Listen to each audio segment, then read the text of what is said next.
I'm just Raj Singh Sani. I'm in 7th grade and I attend Benton Middle School.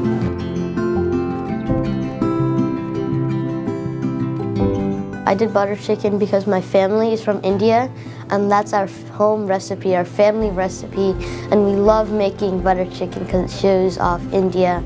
So the chicken is just Indian spices with like Indian spices, and then the gravy is yogurt, heavy cream, sauteed onions, and more Indian spices. This is the author of the butter chicken recipe.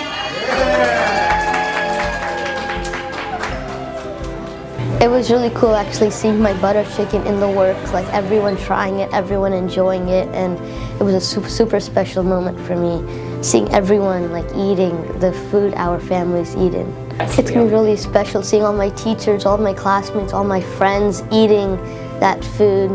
I really think they're gonna like it. Indian food's like mostly eaten by everyone, so I think a lot of people are actually gonna really like Indian food.